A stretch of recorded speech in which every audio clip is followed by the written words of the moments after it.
Bryant Perrella, who this Saturday night takes on Kevin Salgado, the opening bout of a special Showtime Championship Boxing tripleheader. It's featuring all junior middleweight fights. Bryant, how you doing? I'm doing great, man. How about yourself? I'm doing well. Thanks you. Like I said, a couple minutes. I know we're about 48 hours, a little bit more than 48 hours before you got to get in there on Saturday night against Kevin Salgado. How you feeling a couple days out?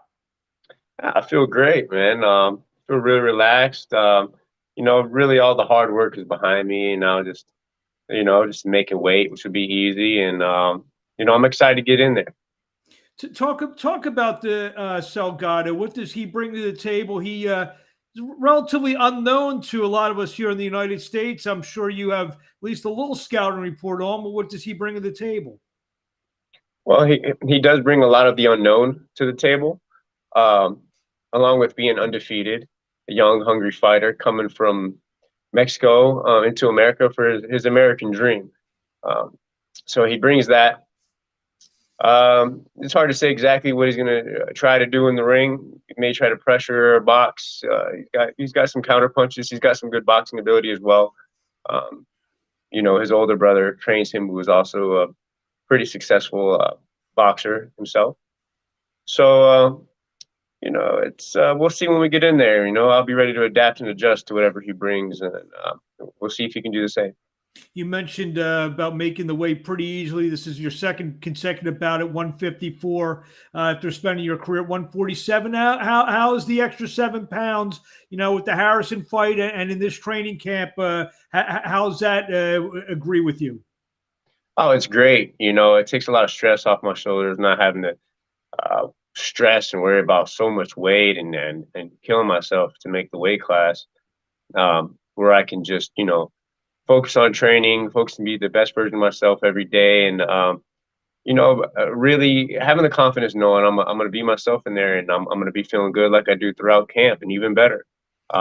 It's a new weight class, and it's a new chapter in my career. Your last fight, and I'm sure you agree, a lot of people thought that you should have gotten the nod over Tony Harrison in that fight that was ruled a draw. Tony's in the co-feature fight. Is that kind of stick in your craw a little bit that you're in the opener and he's in the co-feature? A little bit at first, but it's all good. It's all love. I don't got no hate towards Tony Harrison or nothing. And I'm just grateful to be part of this event, part of Showtime. This is a great action-packed card. A lot of great fighters on the card, and it's cool. They get to see Tony Harrison and see that Tony Harrison's not a bad fighter at all, and it was nothing about him not performing well, and it gives me the ability to show that it wasn't just him underperforming. It was me in that ring, and that's what presented the problems. I would imagine that a lot of the theme before the big main event with Fundora and Erickson Lubin, when you're fighting, when Tony's fighting, I would imagine that fight's going to be brought up several times, probably while you're fighting, as well as when Tony's fighting. Is that a fight if you guys both win and handle business? Is that a fight you'd like to run back? I'd love to. If the feeling's mutual, whatever they want to bring to the table, I'll be ready. I can't look past this guy by no means necessary. So, I would love to talk past this fight, but I don't want to mess myself up mentally, man. I gotta lock in on this guy.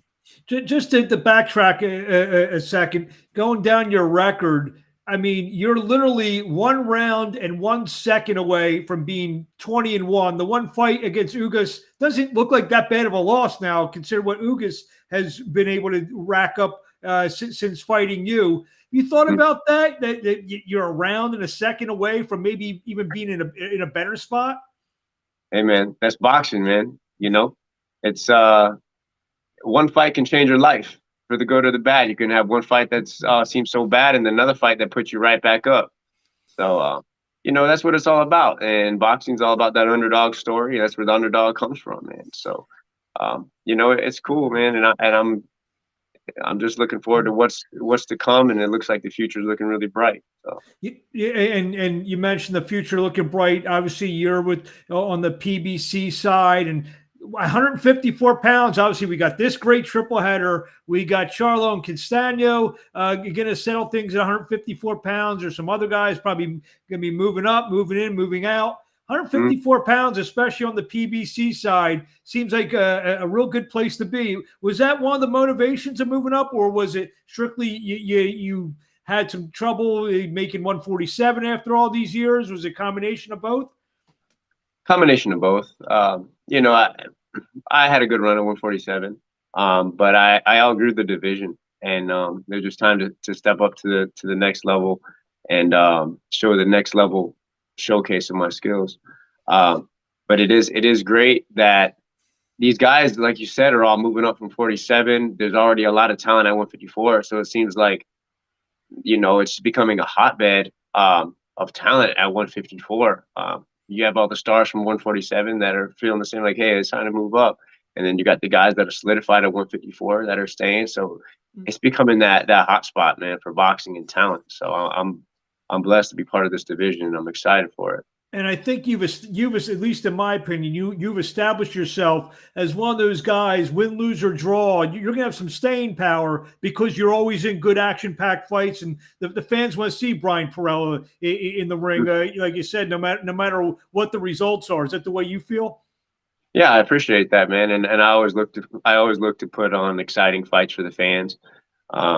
You know, that's just part of it, the entertainment business, and I don't want to snooze nobody out. So you know, and it's part of my temperament as a fighter anyways, you know, first and foremost, like I want to get in there and I want to get my shots in, man. You know, I don't like to stray away from a fight by no means. So it's happy to hear that, and I'm blessed to be that people actually, you know, they are excited to see me fight.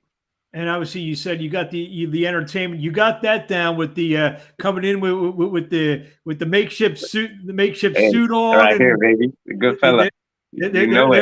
There it is. I mean, and obviously, I mean, I remember it. That sticks out. You know, that's one of the first things I think of. You know, beside your fighting ability, is, you know, I mean, is it that I mean, very calculated on fans remember that kind of stuff.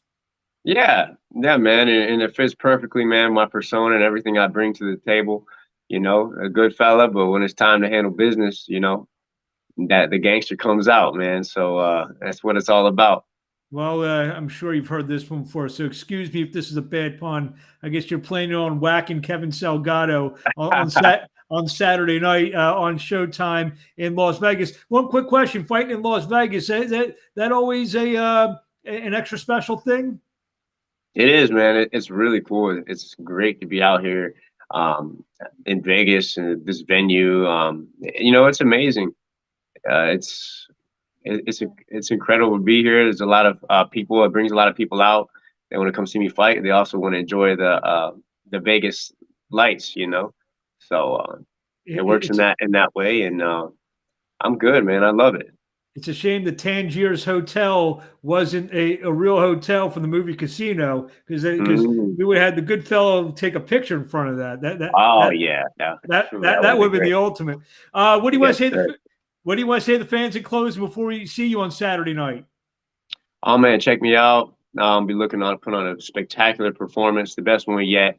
I appreciate all you guys for the support and always standing behind me. And, you know, once again, man, guys, God bless.